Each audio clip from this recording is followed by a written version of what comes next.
حي على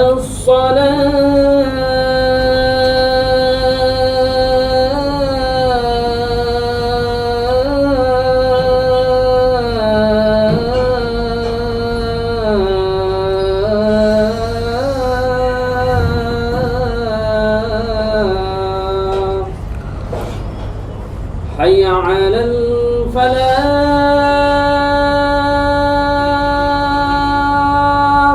إن الحمد لله نحمده ونستعينه ونستغفره ونعوذ بالله من شرور أنفسنا ومن سيئات أعمالنا من يهده الله فلا مضل له ومن يضلل فلا هادي له وأشهد أن لا إله إلا الله وأشهد أن محمدا عبده ورسوله يا أيها الذين آمنوا اتقوا الله حق تقاته ولا تموتن إلا وأنتم مسلمون يا أيها الناس اتقوا ربكم الذي خلقكم من نفس واحدة وخلق منها زوجها وبث منهما رجالا كثيرا ونساء واتقوا الله الذي تساءلون به والأرحام إن الله كان عليكم رقيبا يا أيها الذين آمنوا اتقوا الله وقولوا قولا سديدا يصلح لكم أعمالكم ويغفر لكم ذنوبكم ومن يطع الله ورسوله فقد فاز فوزا عظيما أما بعد فإن خير الحديث كتاب الله وخير الهدي هدي محمد صلى الله عليه وسلم وشر الأمور محدثاتها وكل محدثة بدعة وكل بدعة ضلالة وكل ضلالة في النار. فأعوذ بالله من الشيطان الرجيم. بسم الله الرحمن الرحيم. ادفع بالتي هي أحسن فإذا الذي بينك وبينه عداوة فكأنه ولي حميم. وقال النبي صلى الله عليه وسلم إنما بعثت لأتمم مكارم الأخلاق. اسلامی بھائیوں، دوستوں، بزرگوں، نوجوان ساتھیوں اور پیارے بچوں، ہر طرح کی تعریف، بڑائی، بزرگی، عظمت و کبریائی مالک دو جہاں خالق کون و مکان کے لیے ہے، جو اس کائنات کا تنہا مالک و مختار ہے، جس کی کائنات کا ہر فرد محتاج ہے، بے بس ہے، لاچار ہے۔ بعد درود و سلام نازل ہو اللہ کے آخری تاجدار حبیب کائنات رحمت للعالمین محسن انسانیت پر، جو اس کائنات کے آخری ہادی، مرشد اور راہبر بنا کر کے بھیجے گئے صلوات اللہ علیہ وسلم۔ عزیزان ملت اسلامیہ، آج ہم اور آپ جن حالات سے دوچار ہیں اس سے ہر شخص باخبر ہے کہ امت مسلمہ عمومی طور پر اور ہندوستانی مسلمان خصوصی طور پر بہت نازک موڑ سے گزر رہے ہیں، اور میں یہ بتا دوں کہ یہ جو حالات پیدا ہوئی ہیں اور پیدا کیے جا رہے ہیں، یہ کوئی نئی بات تاریخ میں نہیں ہے، بلکہ ہمیشہ انبیاء، اولیاء، اصفیاء، اتقیاء کی تاریخیں ہمیں یہ بتاتی ہیں کہ اس سے بھی نازک دور آیا ان کے دور میں، اس سے بھی زیادہ نازک موڑ ان کی زندگی میں آیا، لیکن ان حالات نے ان کے ایمان میں لغزش نہیں پیدا کی، نہ ان کے سینے سے عقیدہ توحید کو چھین سکی، اور نہ ہی نبی کی عقیدت و محبت اور نبی کی سنت اور نبی کی ذات اقدس پر قربانی کا جذبہ چھین سکی۔ لیکن ہمیں انہی کی تاریخوں سے یہ چیز ہمیں ملتی ہے کہ جب بھی ایسے حالات بنائے گئے ہیں تو مسلمانوں نے کتاب اللہ سنت رسول کی طرف رجوع کیا ہے کہ ہمیں ایک مسلمان ہونے کے ناطے اس بات پر یقین کامل ہے کہ قیامت کی صبح تک کوئی ایسی دشواری اس دھرتی پر نہیں پیش آنے والی ہے جس کا حل کتاب اللہ اور سنت رسول میں موجود نہ ہو۔ ہمیں اس بات پر یقین ہے اور یقیناً موجود ہے وہ سارا حل۔ آئیے اسی کی روشنی میں چند باتیں حالات حاضرہ کو لے کر کے ہم آگے بڑھیں گے۔ میرے بھائیوں، جب بھی یہ حالات اس سے بھی بدتر حالات پیدا ہو جائیں، اور ہوں گے یقیناً ہوں گے، کیونکہ صادق مصدوق علیہ الصلوۃ والسلام نے فرمایا ہے کہ ایک زمانہ ایسا آنے والا ہے، میرے امتیوں یہ کان کھول کر کے سن لو، میرا کلمہ پڑھنے والوں یہ بات جان لو کہ ایک زمانہ ایسا آئے گا، یاتی علی امتی زمان القابض علی دینہ کالقابض علی الجمرہ من النار۔ اللہ کے رسول صلی اللہ علیہ وسلم نے فرمایا کہ میری امت پر ایک ایسا زمانہ آنے والا ہے کہ جس زمانے میں دین پر عمل کرنا اتنا مشکل ہوگا جتنا ہاتھ میں انگارہ لینا مشکل۔ آپ ایک طرف یہ حدیث 1450 سال پہلے بیان کی ہوئی یہ حدیث دیکھیں، دوسری طرف موجودہ صورتحال میں ہمیں اسلام سے دور کرنے کی پلاننگ اور منصوبے دیکھیں۔ آپ ہمارے اسلام کو چھیننے کی جو کوششیں ہو رہی پوری دنیا میں، اس کو دیکھیے کہ آنے والے 10 اور 20 اور 25 سال میں ہماری آنے والی نسلیں اسلام پر عمل کرنا کتنا دشوار ہو جائے گا، آپ اس کا اندازہ کر سکتے ہیں۔ اس وقت سے آپ بہت ساری چیزیں اس کے آثار دیکھ رہے ہیں۔ تو جب نازک موقع آئے تو ہمیں حالات سے گھبرانا نہیں ہے، کیونکہ میرا رسول سچا ہے، میری کتاب سچی ہے، میرا دین سچا ہے، اور جو کچھ اس میں بتایا گیا وہ سب کا سب سچا ہے۔ ہمیں کرنا کیا ہے؟ سب سے پہلا کام ہمیں ایسے نازک موقع پر اللہ سے رشتے کو مضبوط کرنا ہے۔ جب بھی نبی پر حالات نازک آئے، صحابہ پر نازک حالات آئے، تابعین پر نازک حالات آئے، انہوں نے اللہ سے اپنے رشتے کو مضبوط کیا ہے۔ اور اللہ سے رشتہ مضبوط کیسے ہوگا؟ اسی صوم و صلات سے، اسی صدقہ و خیرات سے، تسبیح و تحلیل سے، ذکر و اذکار سے، اور انہی تمام چیزوں سے اللہ تبارک تعالیٰ کی کیا ہے ہم قربت حاصل کر سکتے ہیں، اور اللہ تبارک تعالیٰ کی مدد اور نصرت و تائید ہم کو مل سکتی ہے۔ تو گویا کہ ہمیں حالات سے نہ گھبرا کر کے ہمیں اللہ رب العالمین کی نصرت و تائید کی حاصل کرنے کا جذبہ پیدا کرنا ہوگا۔ ہمیں اللہ کی طرف رجوع کرنا ہوگا، جس کے ہاتھوں میں پوری دنیا کا قلم ہے، جس کے ہاتھوں میں پوری دنیا کا دل ہے۔ میرا رب جب چاہے وہ دلوں کو پھیر سکتا ہے، ظالم ہمارے سامنے مسیحا بن کر کے آ سکتا ہے۔ یہ سب کچھ اسی کا پاور ہے، اس لیے اس رب کو منانے کی ہمیں فکر ہونی چاہیے، اس بات کی کوشش ہونا چاہیے کہ میرا رب مجھ سے راضی ہو جائے، اور ان تمام نیکیوں کو کرنا چاہیے جس کا کرنے کا حکم اللہ نے دیا ہے۔ ان ساری برائیوں سے اپنے آپ کو روکنا ہوگا جن برائیوں سے اللہ نے منع فرمایا ہے، اسی سے آپ کو قربت حاصل ہوگی اللہ کی۔ آپ کے نجی مسائل ہوں، انفرادی مسائل ہوں، اجتماعی مسائل ہوں، سارے مسائل کا حل صرف ایک ہی ذات کر سکتی ہو اللہ کی، بشرط یہ کہ قلب کے ساتھ، دل کے ساتھ، گہرائی کے ساتھ ہم اللہ سے اپنے رشتے کو مضبوط کر لیں۔ دوسری ہم چیز کا کیا کرنا ہے ہندوستان کی سرزمین میں؟ ہمیں مفید بننا ہے، ہمیں کارآمد بننا ہے، ہمیں اچھا سامان بننا ہے، کیونکہ دنیا میں اسی چیز کی ویلیو ہوتی ہے جو قیمتی ہوتی ہے۔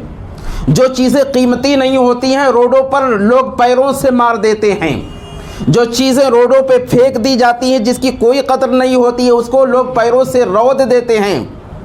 اس کے برخلاف جو چیزیں قیمتی ہوتی ہیں اس کو لوگ اپنے تجوریوں میں رکھتے ہیں، اپنے گھروں میں رکھتے ہیں، نہ جانے کہاں کہاں سجا کر کے رکھے جاتے ہیں۔ تو میرے دوستو، اگر ہندوستان میں باعزت رہنا ہے تو آپ کو قیمتی اور اچھا سامان بن کر کے رہنا ہوگا۔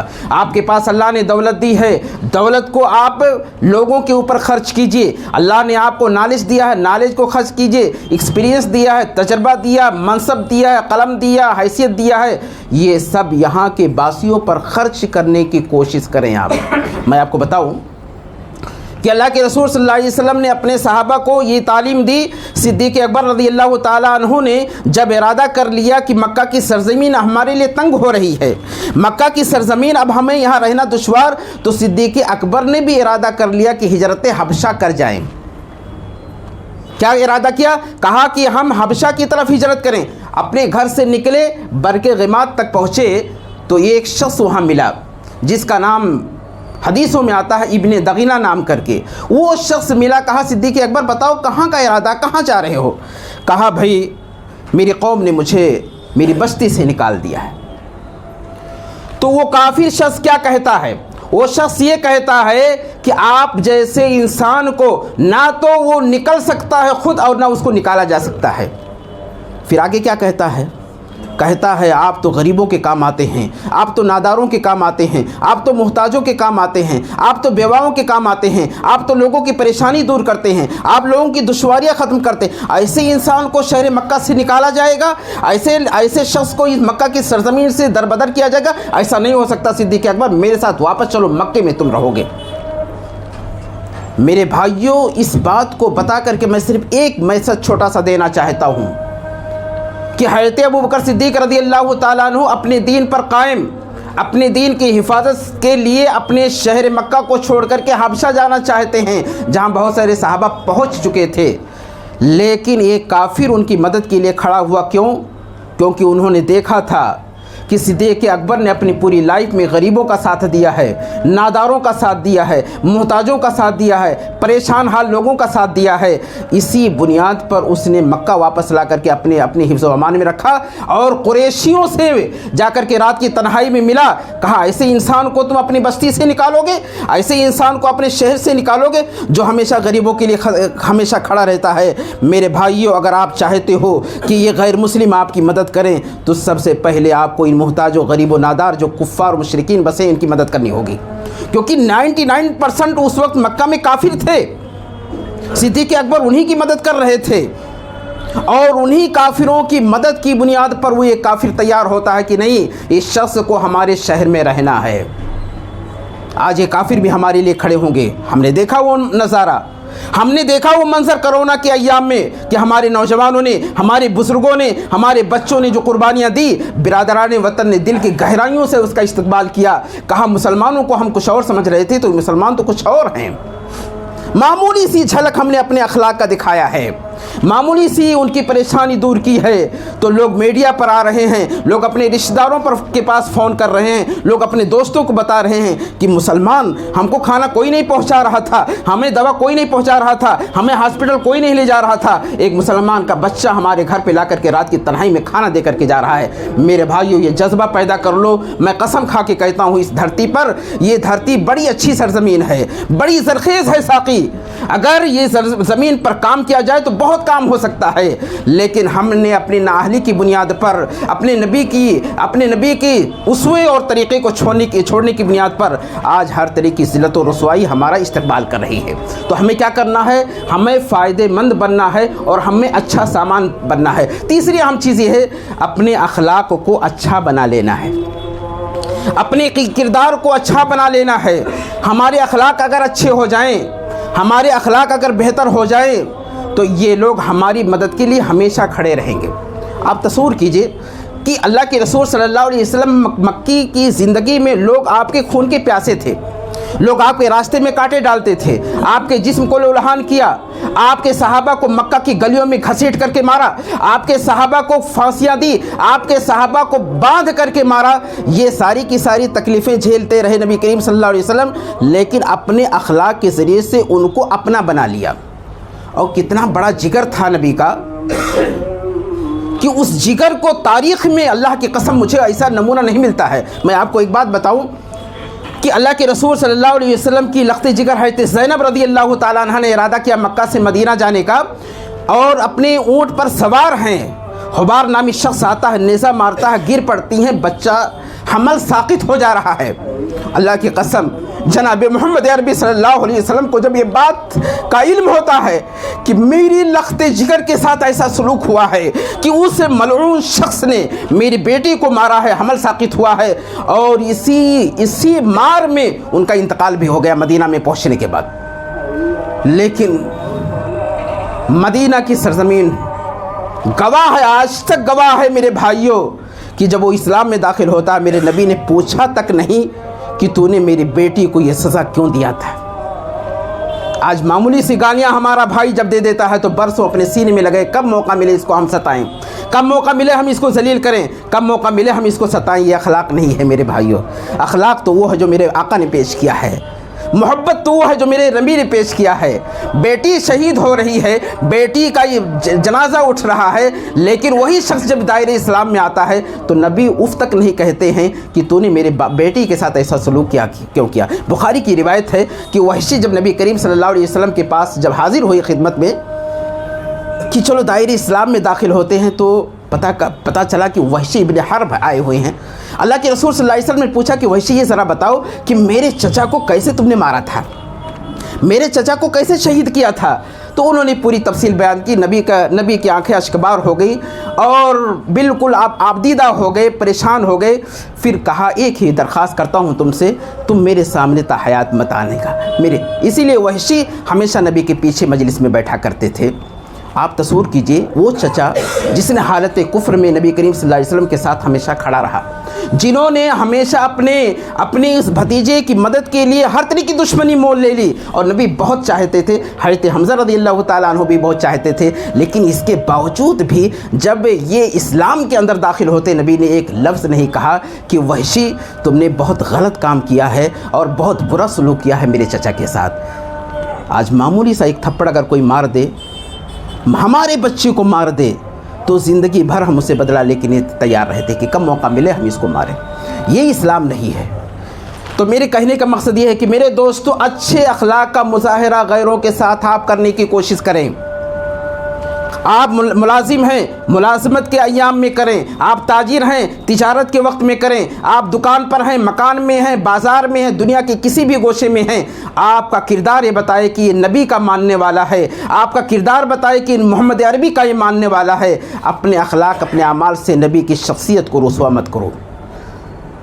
اخلاق سے ان کو اپنا بنایا جا سکتا ہے۔ اخلاق اور عادات ایک ایسی چیز ہے کہ اگر ہمارے اندر آ جائے اسی مارکیٹ کے اندر، میرے دوستو یاد رکھو یہ آپ کے ہو جائیں گے، ہمیشہ مدد کے لیے کھڑے رہیں گے، ہمیشہ آپ کا خیال کریں گے۔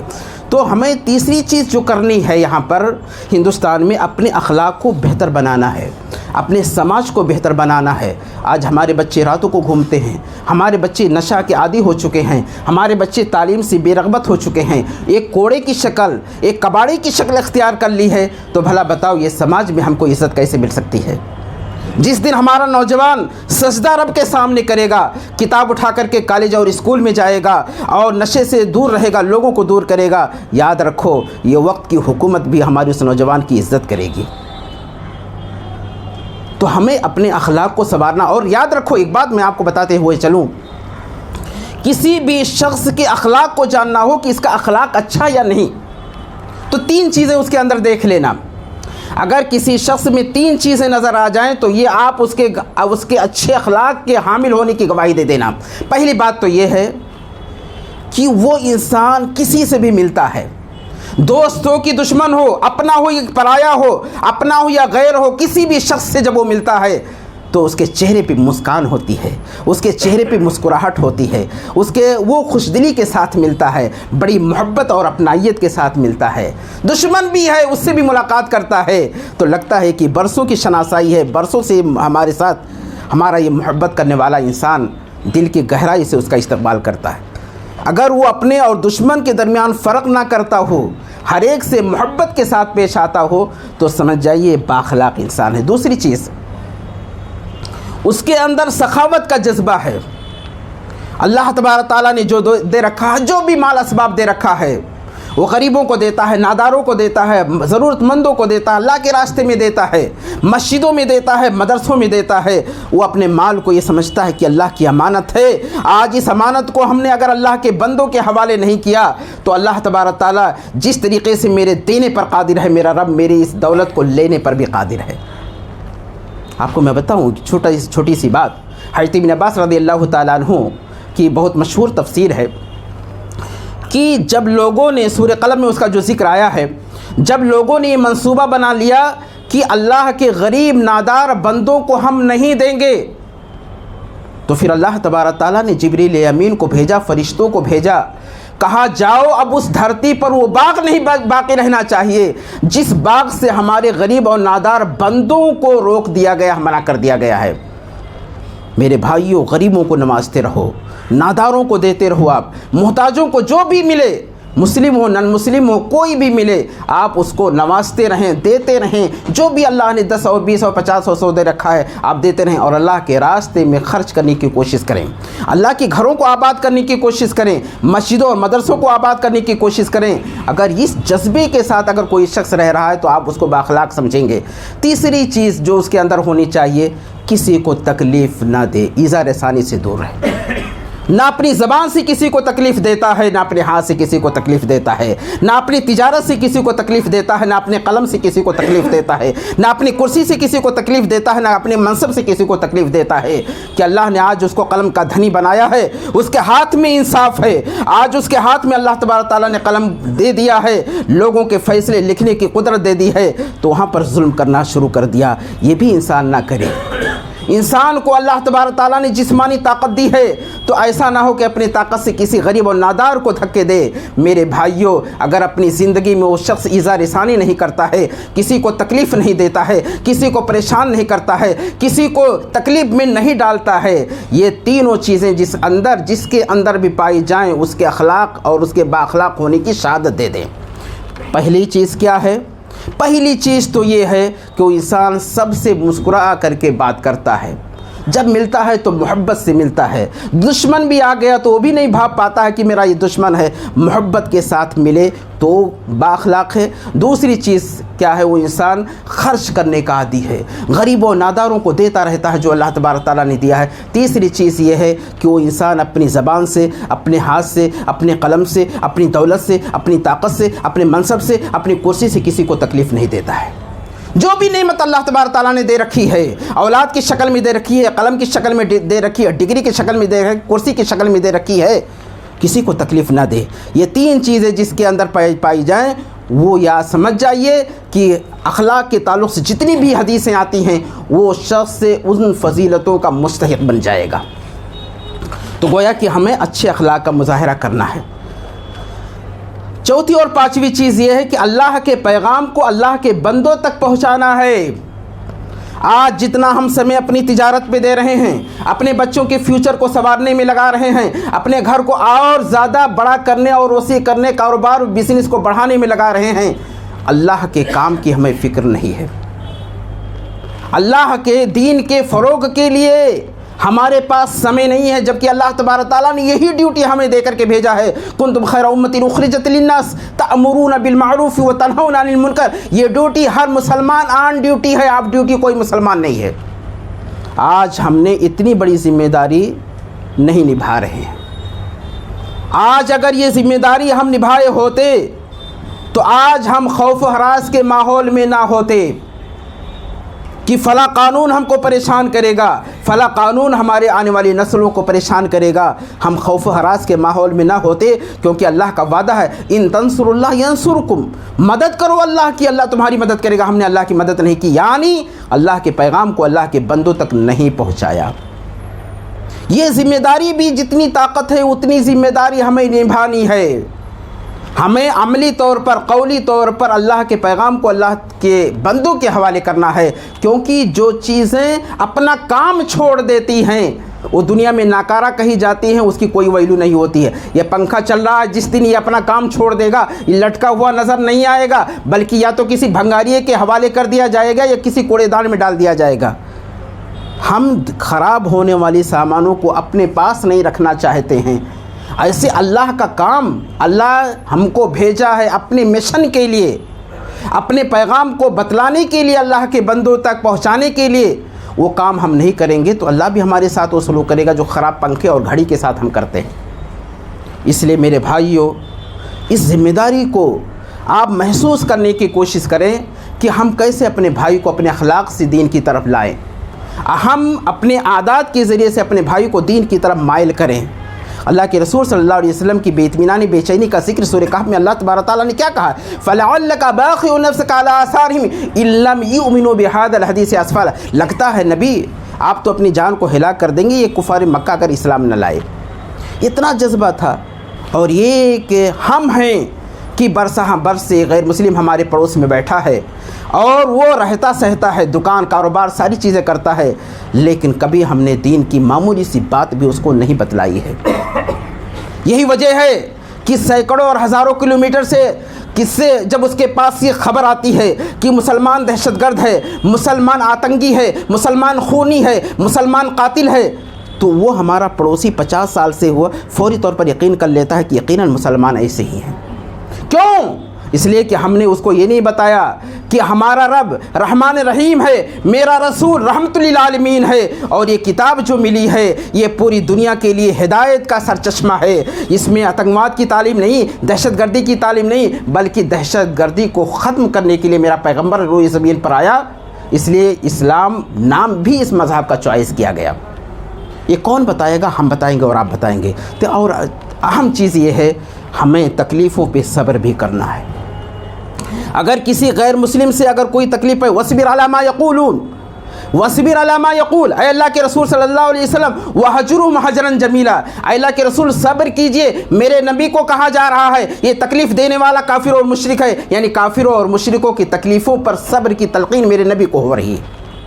آج معمولی سی بات ہو جائے تو ہم اس سے زیادہ چیخنے چلانے لگتے ہیں، اس سے زیادہ ہم گالیاں بکنا شروع کر دیتے ہیں، اور ہمارے چہروں پہ داڑھی ہوتی ہے، ہمارے جسم پر کرتے پیجامے ہوتے ہیں، ہمارے سروں پر ٹوپیاں ہوتی ہیں، سارے کے سارے لوگ تو سمجھتے ہیں کہ اوریجنل مسلمان یہ ہے، لیکن جب ہماری زبانوں سے گالیاں نظر آتی ہیں، جس نبی نے کبھی بھی کافروں کو معمولی سا اف بھی نہیں کہا ہے، اس پیغمبر کا ماننے والا ایک مسلمان جب اپنے چہرے پہ داڑھی سجا کر کے کسی غیر مسلم پہ یعنی کہ معمولی سے دھکے پر اس کو گالیاں دینے لگ جاتا ہے تو 10 غیر مسلم سمجھتے ہیں کہ شاید اسلام یہی ہے۔ میرے بھائیوں، صبر کرنے کی کوشش کرو۔ آپ ایک بار صبر کرو گے 10 نگاہیں آپ کو دیکھ رہی ہوتی ہیں۔ صبر اس لیے نہیں کر رہے ہو کہ آپ کمزور ہو، صبر اس لیے نہیں کر رہے ہو کہ آپ اس سے جیت نہیں سکتے، اس لیے نہیں آپ صبر کر رہے ہو کہ آپ اس سے حاوی نہیں ہو سکتے، نہیں، بلکہ اس لیے صبر کر رہے ہو کہ کہیں میرے غلط ایکشن سے میرا اسلام نہ بدنام ہو جائے، میرے غلط حرکت سے میرا رسول نہ بدنام ہو جائے۔ اگر اس وجہ سے آپ صبر کر رہے ہیں، یقیناً اللہ کی مدد آپ کے ساتھ رہے گی، یقیناً آپ باعزت لوگوں کی نگاہوں میں ہو جاؤ گے۔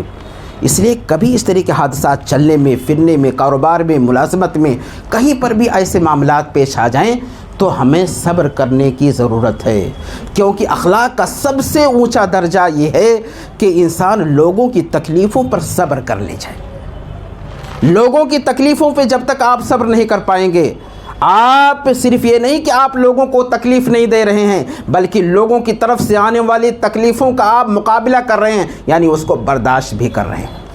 استحیات نبی، جب نبی پاور میں بھی آئے ہیں تب بھی آپ نے صبر کیا۔ جس موقع پر وہ دیہاتی آیا اور آپ چادر اوڑھے ہوئے تھے اور کھینچا تھا اور آپ کے گلے میں نشانی پڑ گئی تھی، آپ پاور میں اس وقت تھے، حضرت عمر جیسے لوگ موجود تھے، صحابہ کا ایک بہت بڑا دستہ آپ کے ساتھ میں تھا، چاہتے تو اس شخص کے پرزے کا پتہ نہ چلتا، لیکن نبی کریم صلی اللہ علیہ وسلم نے کہا ٹھیک ہے جاؤ، اس کو جو طلب کر رہا ہے وہ نواز دو۔ آپ نے معاف کر دیا۔ گویا کہ پاور میں جب آپ مسلمان کمزور تھے تب بھی نبی کریم صلی اللہ علیہ وسلم نے معاف کیا، اور جب پاور میں اسلام آیا تب بھی معاف کیا۔ گویا کہ آپ کے پاس کتنی بھی قوت و طاقت ہو اور سامنے والا انسان کتنا بھی چھوٹا کیوں نہ ہو، میرے بھائیوں معاف کرنے کا جذبہ اپنے اندر پیدا کرو، اور جب تک آپ ان اصولوں پر نہیں چلو گے آپ کی زندگی ایک ایسی زندگی گزرے گی کہ آپ ہمیشہ حیران رہو گے، ہمیشہ پریشان رہو گے، ہمیشہ خوف و ہراس کے ماحول میں رہو گے۔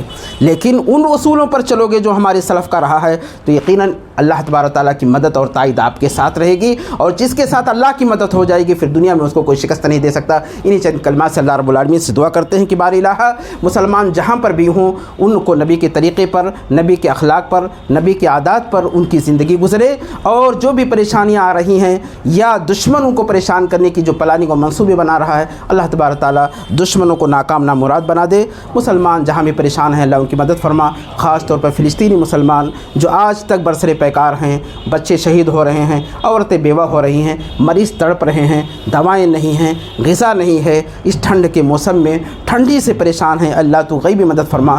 پوری دنیا خاموش تماشائی بنے بیٹھی ہے، پوری دنیا ان کا تماشا دیکھ رہی ہے، پر رب تیرے یہاں انصاف ہے، تو انصاف کر، ان مظلوم بھائیوں کی تو مدد فرما اور ان کے بچوں کی حفاظت کر، میری ماں و بہنوں کی تو حفاظت کر، میرے بزرگوں کی، میرے نوجوانوں کی تو حفاظت فرما۔